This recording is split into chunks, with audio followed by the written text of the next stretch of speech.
Hey guys, welcome back to Magic TV. My name's Craig. It's 9 o'clock. It's time for another video. Now today I'm going to be talking about card revelations. Now, here's the thing. You want to have as many card revelations as you can. I've spoken about this before on the channel, but Di Vernon says if you've got 100 forces and you've got one card revelation, you've got one trick. But if you've got one force and 100 revelations, you've got 100 tricks. And that's very, very true. I love card revelations. One of my favorite tricks to do is multiple selection, which is basically just 10 card revelations done one at a time, back to back with 10 people's cards.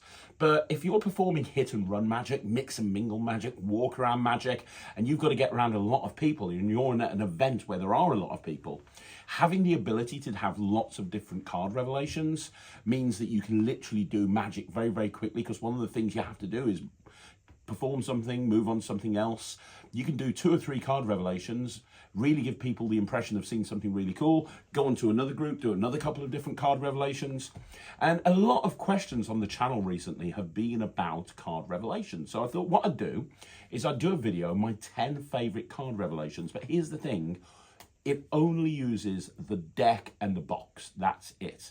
So, and there's no pre-arrangement. So those were the stipulations I put on this. So there's some really cool card revelations out there, but you have to, like, for example, one of my favorites is anything where the writing changes on a Sharpie, like the Revelations pen that Richard Sanders brought out, where it changes into the name of their card. Smudged is another great example. Those are great, but unless you've got the Sharpie, you can't do it. Same with something like Look Sharp by Wayne Goodman. Great card revelation. You can't do it unless you've got the gimmick cards. I didn't want to involve any of those. So if it involves having to have something else other than the deck, it doesn't make this video. Also, if there's a setup, so for example, a really cool card revelation is to have a card, the box set up with writing of a card on, then you have another card on top to hide it, and you steal that out as you deck. That's great, but it involves pre-arranging the deck. It involves pre-arranging the box. That's not going to happen. If it's a card revelation that involves having a duplicate card in the deck, not going to happen. If it involves having a gimmick card in the deck, not going to happen. This is a video of card revelations that you can do impromptu, anytime, anywhere, as long as you've got the deck and the box with you. So I'm going to go through all 10 of them. However, if you like this video and you want to see another video like this, I could probably, as I was making this list, I discounted probably about 30 or 40 revelations that would have fit.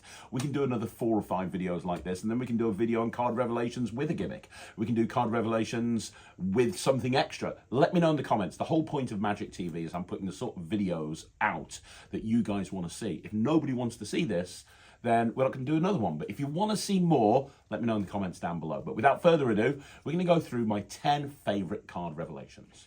So the first one that I'm going to talk about is by Shaun McCree. Now, Shaun McCree is one of my favorite magicians of all time. Doesn't perform as much these days. Very active on Facebook groups. Magicians Only is one that he runs and does a great job with. But an incredible close-up magician, an incredible stage performer, very knowledgeable and very giving of his time. I've got a lot of time for Shaun. And his DVD set that he brought out with RSVP Magic was one of the best DVD sets of all time. And he has a routine in there. And I'm not going to go through the whole routine because the whole point of this video is it's really quick card revelations that you can do. But he has a card routine on there.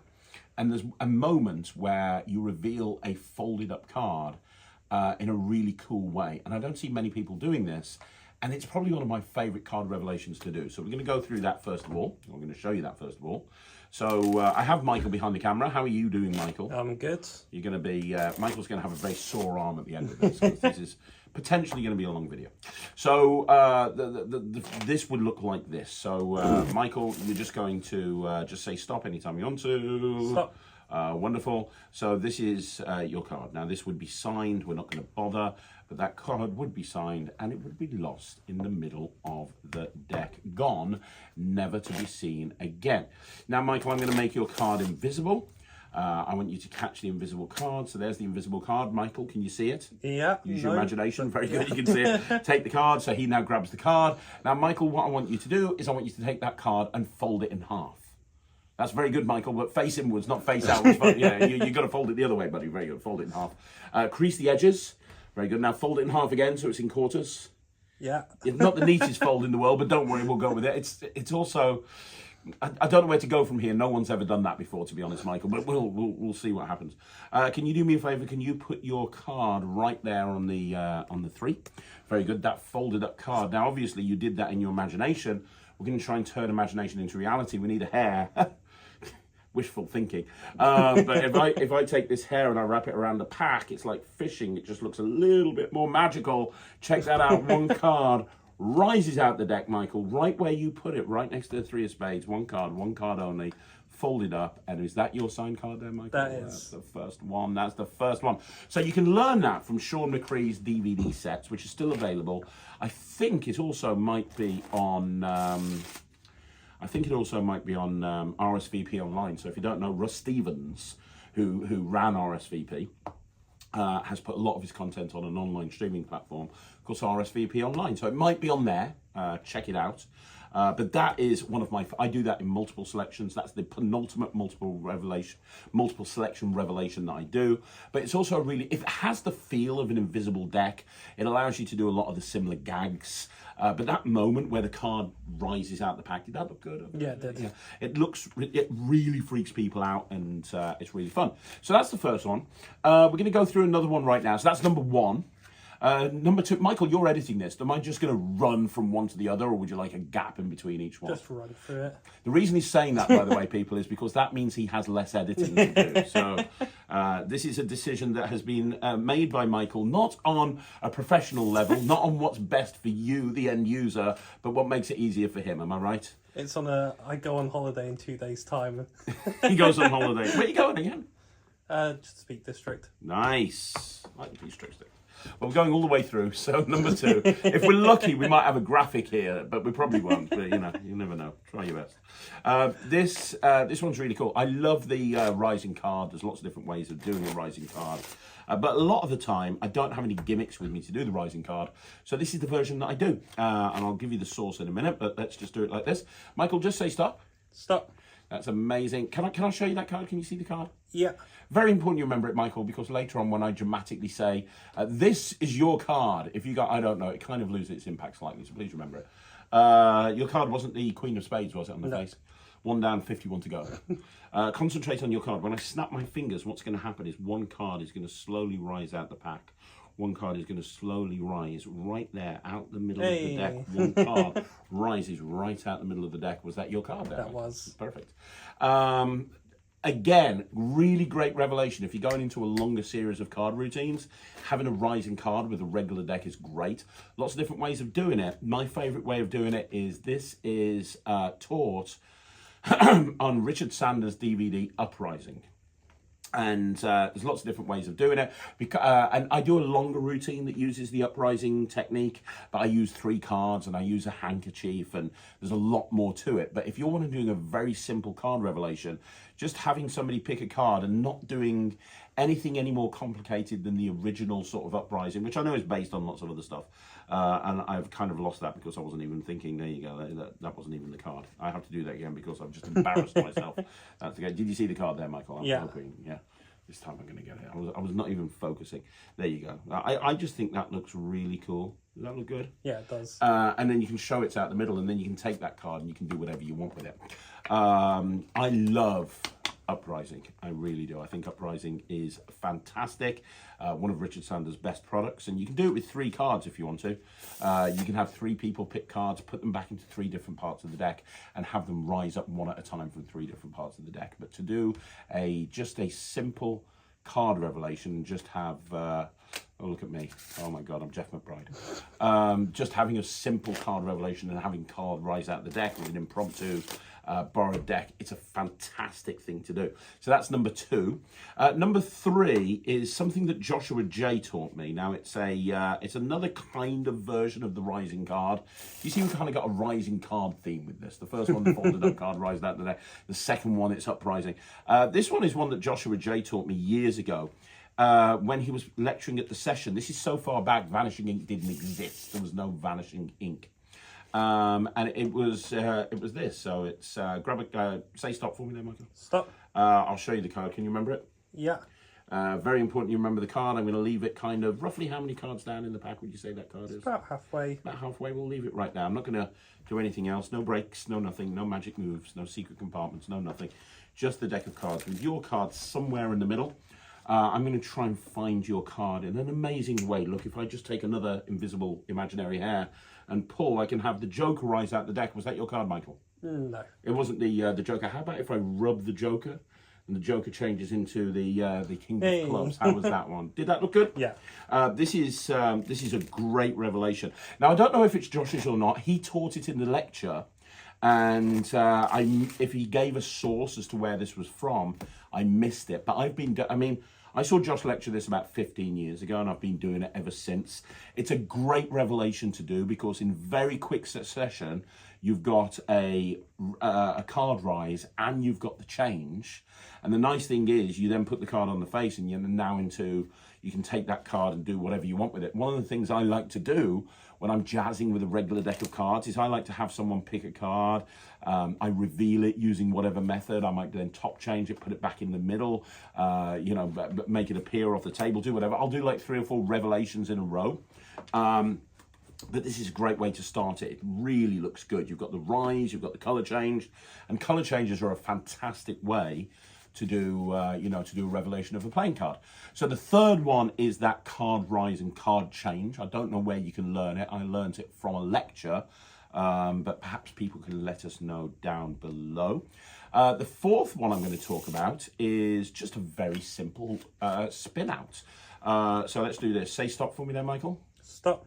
That one there. Yeah. Can you look at that card? You got it? Yeah. Very good. I'm going to leave that card sticking out the deck. In fact, you know what? I want to make it hard for myself. I'm going to put that card further down there, Michael. Look all the way near the bottom. Do you want me to shuffle or leave the cards as they are? You can leave them as they are. Okay, watch. I just have to test the wind. Test the wind. One card flies up. Hey. Catch it. Was that your card? That was. Amazing. Just a spin out. Now, there's a few different ways to do a spin out. One of the most popular ways to do a spin out is with long distance spinner. Long distance spinner. Which you can learn as a download from Penguin Magic. I think Oz Perlman was the guy that fronted that, but I think it predates Oz. Another great way of doing like a spin out is the Hot Shot Cut by Daryl. Now here's the thing, I've been in Magic for 30 years, people. And I have never, and I started learning the Hot Shot Cut about 2 months into my magical journey, and here we are 30 years later, I still can't do the fucking Hot Shot Cut. I can't do it. I don't know why. I just suck at it. I can do a one-handed shuffle. I can do all sorts of stuff. I can't do a Hot Shot Cut. I just can't do it. And then I meet people at conventions, and I'm like, how old are you? I'm 13. Oh, how long have you been doing magic? A week. Oh, what can you do? And they do a perfect Hot Shot Cut, and I just feel sad and I cry inside. But the Hot Shot Cut, if you can do it, is another example of a spin out that's really fun to do. The way I do it is just something I learned from Paul Harris, which is you just pull the way I just did it there is you just control the card to the top. I used a Top Con control by Gary Jones, if you want the reference. And in the previous routine, when I did the Josh J thing, I used the Choi Hooser's card control that takes it second from top. But here you just pull down. First time I saw this was Paul Harris, and you use your little finger to pull down, and it puts pressure between the little finger and the mound of Venus, and it just shoots the card up in the air. And it's not actually that hard to do, but it's my favourite way to spin a card out, and I love that. By the way, this is a bonus one. This is I'm going off on about. He's like, oh no, don't do a bonus thing. I'm not going on to number 5. But I remember something that I've done for years, and I learned it from a Vic Pinto tricker tape. Joe Riding taught this, and I've done it for years, and it's the old bullet gun trick. And he had this hilarious line at the beginning. I don't any old people remember this. It was like, there was a guy in the army. He told the story. There was a guy, if you don't know Joe Riding, he was hilarious. There's a guy in the army, and his name was Will Random, and he was the most unlucky person in the army ever, because when they're in battle, they either shout fire at will or fire at random, and either way he's screwed. But it was this if you've not seen this is really cool. So somebody picks a card. Let's say this is the card. That's your card, Michael, right? So the Yeah. card gets lost into the middle of the deck. And then what you do is you cut some cards off, and you're going to, am I getting this right here? Here we go, sorry. You're going to shuffle these cards together like this. Am I doing this right? Yeah, so we're going to, and you create a gun. A little gun. There it is, my gun. And this is the bullet. The ace of spades is the bullet.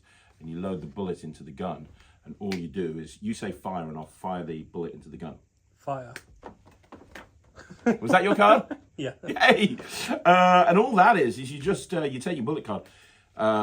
This is not even in the thing. I just thought I'd mention it as we're talking about spinning out playing cards. Yeah, you know, it's as old as the hills. But if you haven't seen it, it's super fun. So you just control the cards to the top. Say it's the 7 of diamonds, and you just take about 15 or 20 of the cards and you shuffle them into the main body, but into the middle. So there's a bank of cards at the top and the bottom. It doesn't have to be a perfect pharaoh by any stretch of the imagination, although that was a perfect pharaoh. Thank you. Well, it wasn't perfect because it wasn't 20. Forget it. So their card is here, and then you take this bullet card and you put it in, and it goes under this bank of cards, and then when you push up, you'll feel it push against that card. Now, all you're going to do is you're just going to push up. That's going to, and that's like the equivalent of firing the gun. That's going to push the ace of spades against their card, and it's going to fire their card out. Really cool. So, you know, there's a few different ways to spin out a card, but any sort of spin out, I tend to, as I say, my favourite one is that one, but whichever you prefer. Next one, we're on to number 5 now, halfway through, Michael, don't worry, we're almost there, is any sort of colour change. My colour change of choice is the shapeshifter. So just say stop for me, Michael. Stop. That's the card, can you remember it? Yeah. Good stuff. The card goes into the middle of the deck and gets lost and gets shuffled. And you're going to find your card yourself here, Michael. So as I go through the cards, just say stop. Stop. Okay, be honest, tell the truth, don't lie. Was your card the 9 of clubs? No. Then why'd you stop me there? It's okay, fine. Don't worry, 1 down, 51 to go. Watch the 9 of clubs, because if I just take it and shake it, we get the worst colour change in the world, because it changes from a 9 to a 7 with this. You could have picked a better card. Let's just pretend you picked the 7 of hearts. That's a better one. So you get this moment where you just go, whoa, look at that. It's amazing. It's a miracle. Look at that. I mean, I love that one. Any sort of colour change. So I also love doing the snap change. Any sort of colour change where you're changing the top card for the card second from top, the twirl change, or I think Jay Sankey christened it the twirl change, but it's kind of the in lieu of the through the fist flourish. A snap change is quite good. Going old school with the old school snap change, that works. You can get your Mark de Souza on, and you can pretend you're David Blaine and do like a shapeshifter change. That works really well. You can use the change that was popularized by Gary Kurtz and do an illogical logical double lift. Takes a second, and we're there. You could just pick up a double and do the actual through the fist flourish, which is what it was intended for. That's absolutely not a problem. You could do the duck change. There's a million different changes to do, but having a card change from one card into another card for lay people is one of the strongest moments that you can get. And you don't even have to do that sort of thing. So you can do like a more standard color, an Erdnase change, whatever change you want to do. There's a million color changes, but it's a great revelation changing a card. And if you can structure it so you change it and change it back, that's great. So the impulse change is a great, let's say you pick the 7 of hearts. The impulse change is a great change. But what I love about the impulse change, and I do this all the time, is when you do the impulse change and you have the card there and it changes from the 7 of clubs into the 7 of hearts. I mean, that looks really good. But then you can come over here like that, and you can say, well, watch the 7 of hearts, because if I just give it a rub on my sleeve, it turns back into the 7 of clubs. You see, it was never a 7 of hearts. If you want the 7 of hearts, you do that. And you're basically using 3 different color changes there, but each one is setting you up for the next one. So the first color change, the impact color change, is setting you up to kind of do like a sleeve aces style thing, which is setting you up to either do a double lift or that sort of thing, you know, and you've got like 3 color changes. So have them so they go one into the other, That's really cool. So we're on to number 6 now, and at this point, even if there were graphics going up on the first few, we've probably given up at this point. But it doesn't matter because Michael won't care. He won't be looking at the comments. Feel free to insult him as much as you want to, because he's going to be in the Lake District by the time you watch this, so he's not going to care. Next one is the sandwich revelation. Anybody who knows me knows I love sandwiches, but that's obvious. Knows I love sandwich revelations. So, I mean, there's so many different ways of doing a sandwich. The classic, traditional way of doing that sandwich, where you kind of have this. If I have, you know, you've made their selected card appear, that's great. One of my favorite ways of doing it is if I've got a surface, I like to do this sort of thing where I throw the kings on the table, and then I'll say, what's the name of your card? I'll make it invisible. I'll throw it right there. You can't see it until I do that. That's a really cool one to do because it's so disarming, you know, because you take the kings and you show them, and you literally just throw them on the table. Now, if you are doing that, by the way, obviously you've already loaded it. Nobody's ever going to see. But if you are going to do that, a really cool thing to do is do misdirection. So let me show you what I mean. Use it as kind of a misdirection thing. Let me just get my manual morte out. You show the 2 kings, right? And you load the card in between them. And then you throw them on the table as if they're unimportant. And you say, don't worry about the kings. They're not important. The important thing is your card. I'm getting ahead of myself. I'm very sorry. So if you're going to do this, you're going to have them pick a card, but you're going to do a double lift. So, and even have them sign it if you want to. Put that card over there, and then you take your 2 kings and you show the 2 kings, right? So you show the king of clubs and the king of spades, and you say the 2 kings are going to try and find your card. It's not hard because it's over here, but watch. Now what you do is you put this on here, and you put it on top of the deck, and you say, watch your card, and you come down here, and you separate the double, and you say, did you see it disappear? You didn't, it's gone, it disappeared. Did you see where it went? It went in between the kings. And you've got that kind of, that double kick, and you're like, what? So if you're going to do that in full speed, it looks like this. So you would take the kings out, and you'd say, I'm going to show you something amazing with the kings. Just say, stop for me. So Michael says stop. I'm just forcing the 3. I don't know why. It doesn't even need to be a force. Watch the 3 of spades. I'm going to pop it right there. Now the idea is I'm going to try and use these 2 kings, the king of clubs and the king of spades. I'm going to use these to find your selected card. So watch. I'm going to put your card here. The important thing, don't watch the kings. Watch the card, because if I do this, your card vanishes completely. Did you see it go? No, look, it's over there on the table in between the kings. How weird is that? So that's a great way to do it. And if you're going to talk about sandwich revelations, one of the things I want to mention is the new one that was talked about by John Gustafaro in the Nth Degree, which is great because you've got that moment where he says, look, I'm going to make your card appear in between the kings. And he takes it out invisibly and he puts it right there, and he says, can you see it right there in between the kings? It's face down. You can't see it. Well, if I turn it face up, you should be able to. And that's in the Nth Degree by John G. Regardless of how you do it, a sandwich revelation is a really cool thing to do. So now we're on to 7, and 7 is as old as the hills. It's probably one of the first revelations you ever learned, and it's as good now as it was when you learned it when you first got in Magic, but nobody ever does it after a while, which is a shame because it's really good, and it's the old air pressure clap revelation, which if you haven't seen, Michael, just say stop. Stop. That's the card. Can you remember it? Yeah. Good. We're going to leave that card down in the middle of the deck. And I'm going to try and find your card. It's not an easy thing to do, but I'm going to try and find it. Watch with one clap. Oh, look at that. One card. Was that your card? Yeah. And all you do with this, excuse me, is you just control the card to the top and use your thumbs to lift up slightly at this end. So when you clap, what's going to happen, this entire length of the card has been raised up slightly. So when you clap, the air pressure makes the card either move, or if you clap hard enough, flip over. It's a great revelation. And you can do it in someone's hands. Try that, that's fun. Get them to hold their hands like this, put it in their hands, clap, and it flies up like that. It looks really good.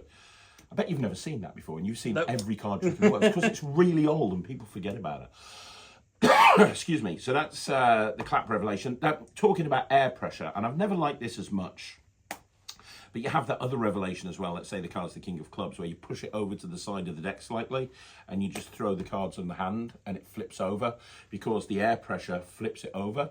But that's quite a cool one, because as long as you do that and it turns face up, that's another nice way of using air pressure as well. So a couple of different ways of using air pressure there. The next one is, I'm looking at my sheet of paper. Are we on 8 now? Yeah. Yeah, we're on 8. So this one here is is having the card go in the box. Having the card go in the box. Now, there's a couple of different ways of doing that. A couple of different ways of doing it, actually. The first way is the Matt Schuling card in box, which is a really great and easy way of doing it.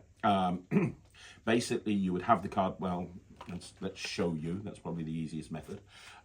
Just say stop, Michael. Stop. That's the card. Can you see it? Yeah. Good stuff. We're going to leave it down in the middle. Cut the cards. There you go. Give them a shuffle. And I'm going to try and do something amazing with your card. You see that card box there? If I do that, did you see that card box move a slight millimeter? Yeah. The reason it moved a millimeter is because now inside there is your card. Was that your card? Yeah. Yeah, and it's literally just palming the card off. So it's here, picking up the box, and as you open up the box, you're loading the card there. So as your thumb goes in, you're actually taking it from behind. That's what she said. But if you do it in full speed, it looks very deceptive. I love that riffle, and it moves slightly, and then you just come up here, and it's very deceptive. It doesn't look like it's coming out from the back. It doesn't. No, it's really good. Another way of doing the card in the box move is, this is a Paul Gertner thing. If you want to learn this, it's on Steel and Silver, his book. Have the box on the table or in someone's hand, and notice the flap is open slightly. Control the card to the bottom of the deck. So we'll use the 10 of hearts. Cards on the bottom of the deck, and as you go to pick up the box and move it out the way and to spread the deck on the table, you've loaded that card into the box. And it's based on a Kelly Bottom replacement or an Ovette Master move, depending on who you listen to. But the idea is that you do this, like this, an Ovette Master move or a Kelly Bottom replacement, and the card goes here into the box as you flip the box over into your hand to spread the deck out. And the reason it works so well, Shitagawa's got a lot of work on this as well from his Cultural Exchange DVDs, along with Apollo. The reason it works so well is because it's justified. You know, you've got the card here, and you just have that moved out the way so that you can spread the deck on the table. It doesn't look like you've done anything, but now it is actually inside the box, which is a really cool way to do it. The only other way that I'd suggest that you can put it into the box is with a slightly different palm. Instead of doing a full palm, you could do a gambler's cop and cop it to underneath the deck. So in this case, I've got the 7 there. So as you put the deck over here, I've copped that card away. I've loaded it to the bottom. So now I can reach in and take the card out. That's a great way to do it as well. It doesn't really matter how you do it, but having a card go into a box is a really cool way to reveal a card. Right. 2 more, and then we're done. We're on to number 9. You tell me in the comments, have we still got captions? We've still got graphics. Number 9 is the first person I saw. I'm cheating a little here. Am I allowed to cheat? I've just realised I'm breaking my own rules with this one, looking at the list, but I've got an this one uses an elastic band, Michael. Oh. And I said I was no, but I always have an elastic band on my wrist. So for me, it doesn't feel like I'm carrying extra. And you could have the elastic band around the deck, I think. But I've made the list now. I never thought that through when I was making the list, and I know you want to get this list done as quickly as possible. So I'm going to go with it. I'm sorry if I've broken my own rules. I apologise, and I'll feel bad about this forever. But the first person I saw do this was J.C. Wagner. And J.C. Wagner, I don't think it's J.C.'s, but he's the first person I saw do it. And it's this. I've got an elastic band, Michael. Yeah. And I'm going to have you pick a card. So just say stop for me. Stop. Lovely jubbly. This card here, is this your card? Of course it's your card. Sorry, I'm going into the revelation already in a long video. This is your card. I can confidently say that that's the card that you picked. We're going to lose that card in the middle. By the way, I'm also noticed that none of these card revelations involve forcing a card. I've not forced a card once. Well, I did once, but I didn't need to. I don't even know where I forced it. There was no need. Anyway, who cares? Your card's lost in the pack. Michael, is your card on top? No. Okay, good. Is your card on the bottom? No. Okay. But it's somewhere in the middle. We just don't know where, right? Yeah. Okay, good. I'm going to give the cards a bit of a cut here. And what I'm going to do is I'm going to, yeah, oh, sorry, I'm doing this wrong. Let me get this right. I've completely messed this up. But it's okay. I realised I messed it up and I fixed it. I'm good. I've fixed it. Your card's somewhere in the middle. I'm going to take an elastic band and wrap it around the deck, because then this does two things. One, it sleight of hand proofs the deck. If an elastic band is wrapped around it, I'm not going to be able to manipulate it or do anything with it. And also, this is a rubber elastic band, so by using rubber, I am practicing safe magic, which is also good. So it's wrapped around the deck. And now, without sleight of hand, you're going to find your card yourself. All right. So as I riffle down the deck, say stop. Stop. Okay. So was your card the King of Hearts? No. No, bugger. Was your card the Joker? No. 2 down, 50 to go. It's a long trick. You would then have somebody put their finger down on the deck, and you would say, name your card, and lift your finger up. What was the name of the card? You've probably forgotten at this point. Clubs, Was it? something Well, like that. Lift the finger up and have a look. Hey! And this is a really old trick, but it's so good. If you're going to do this, by the way, double wrap the... I use Joe Ryan fleece rubber bands that are coated in Elastic Effects. And all you're going to do is you want to ultimately control the card to the bottom and reverse it. And I did the most convoluted control and reversal ever, because I thought for some reason I was like, I've got to control this to the top and reverse it on the top. And then after I got it to the top and I was in this position, I'm like, actually, it needs to be on the bottom. Oh, I'll just cut it to the bottom. I'm like, I can't do that because they'll see it. I'll turn it face up. I can't do it. So my mind was going, how the hell? And it was just ridiculous. Control it to the bottom, turn it face up. That's what you need to do. And then all you're going to do is bring this elastic band to here. Don't do that, that's weird. And you're going to just pull down on the bottom card, get a pinky pull down on the selection, which is reversed on the bottom, and put the elastic band around the deck so that their card is loose, so it's not actually inside the elastic band. And then when you riffle and you have them say stop, you just pull the entire top packet over to the right, you spin that round like that, and then you put it underneath. And that's automatically going to make that work, so that when they put their finger down on it and they lift up, it's really cool. Now, there's a lot of different ways to reveal a card with an elastic band. We should do another video, Michael, on revelations of cards with elastic bands. I think that'd be cool. But I will say one thing. One of my favourite card magicians that we've already mentioned on this list, John Gustafaro, he's got a great way of doing this from one of his ebooks. And what he does is he does a triumph first. So let's say you've picked the 10 of clubs and it's controlled. There you go. So you've picked the 10 of clubs. Yeah, you've picked the 10 of clubs. Is it controlled to there? Yeah, you pick the 10 of clubs and you say, right, okay, I've got no idea where your card is. It could be absolutely anywhere. I'm going to shuffle the cards face up into face down. And he does a triumph. I'm pretty sure this is not the triumph he uses, but I'm winging it at this point. So you say, look, some of the cards are face down, some of the cards are face up. I'm going to shuffle the cards face up into face down. I want you to see that they really are mixed up. We've got cards face up, we've got cards face down, cards face to back, cards back to face. And as I continue to mix, they continue to get more and more mixed up. So he does all of that. And then after he's done that, he controls the... So now the triumph is done. And so now what he does is he's got this on his fingers the entire time, double wrapped. So now he goes into the same revelation that I just showed you. So exactly the same revelation with the elastic band. So they do that and their card comes out. But what's really cool is at that point you can take the elastic band off and now you can show that all the cards have sorted themselves out, which is great. And Triumph is a great revelation to do as well as part of this little set, but that's not one that we're talking about. Maybe if enough people put comments down below, we can include Triumph on its on the next one of these videos. So that's the one. And then the last one is just to reverse a card in the pack. Just to have a card reversed in the deck. Just do a reverse card in deck. We forget sometimes how strong a reversed card in deck is.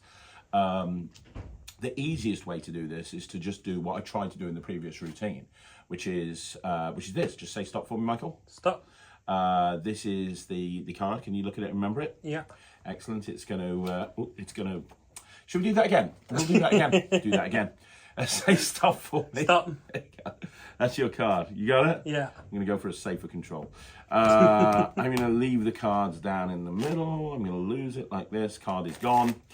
And I'm going to try and find your card, okay? So first of all, your card's not on top, no? No. Your card's not on the bottom, no? No. But it has to be somewhere in the middle, right? Yeah. I'm going to try and make your card turn over in the middle. Watch. Boom. And your card's turned over in the middle of the deck. Is that the one? Now, I've got on the Netrix, www.thenetrix.com, by the way, hundreds of sleights, hundreds of card revelations, and hundreds of tricks. I've got a routine called Reversey, which is basically doing that revelation multiple times, but a different way each time. And one of the ways that I do it is a really cool adaptation of the KM move, which looks like this.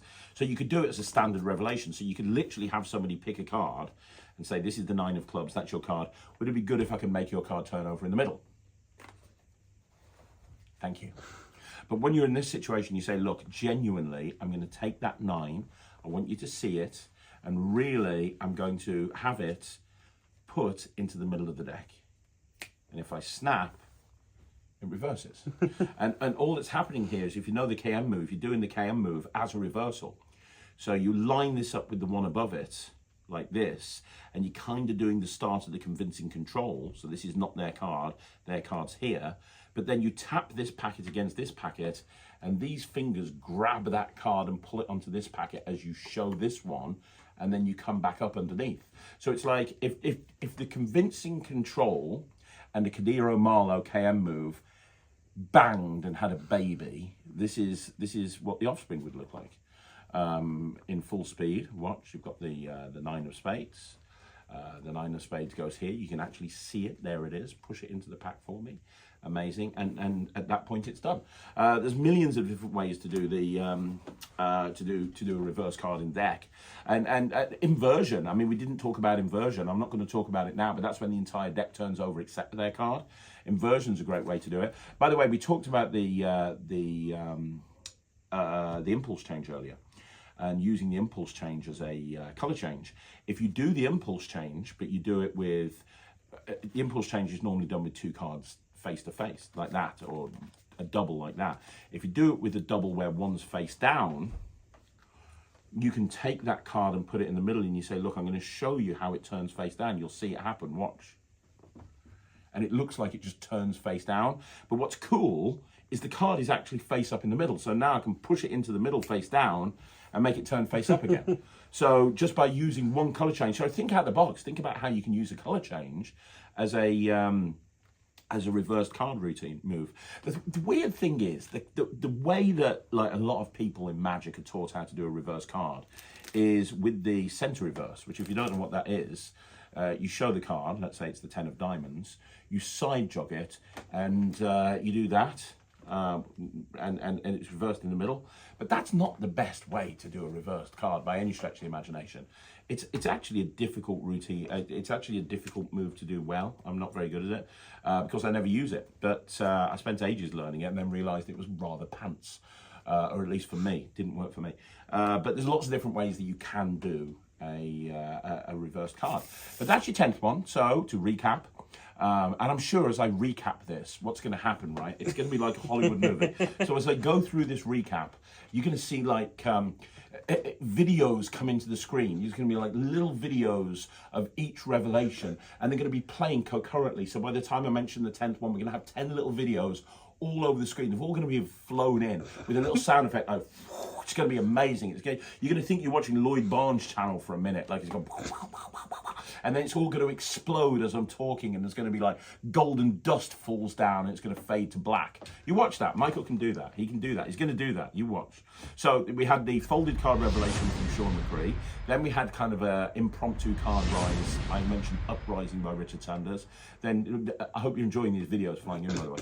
Then you've got the card rise and the change that Joshua J taught me. That's really good. Then you've got the spin out. We went through many different ways of doing the spin out. Then a color change, like a shapeshifter or any of those changes would work. Then a sandwich revelation, went through a few different ways of doing that.